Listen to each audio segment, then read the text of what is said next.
the word for shechting really means to draw, right? Because the act of shechting is basically like a drawing. And of course, goes on a kind of a spiritual connotation that when you shecht an animal, remember we learned this regarding in the Purim Sicha, we said that Rabbah stood up and shechted Rabbi Zera. Do you remember that? He said, he didn't kill him, he shechted him, he drew him up to another level.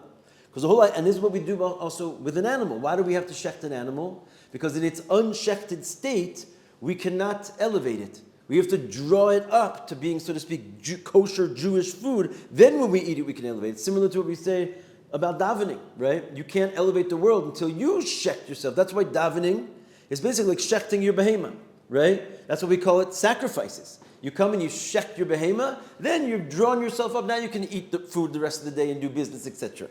So the whole concept of shechita, the word itself, as it says in the Gemara, right, is ein v'shachat ele v'mashach. Right? That's a practical term, but it has immediate spiritual connotation. We know mashach means to draw. Because when you shecht it, this refines and draws and elevates the animal to another level, which is now makes it Jewish food. It makes it fitting to be eaten by man. Because what's going to happen in a minute? You're going to eat this food, and it's going to become part of your flesh and blood. And that's the whole idea of elevating something. When you eat something, this, mind you, is the reason why we're allowed to eat animals.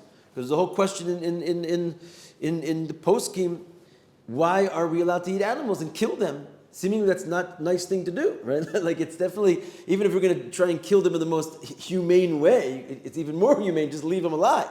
Why are you going to kill an animal? Why are we allowed to eat meat, right?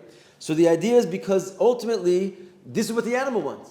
When the animal becomes part of you, the animal elevates its whole materialism to being a human and a Jew, and now the animal can put on tefillin. The animal can connect to godliness at the level of mitzvah.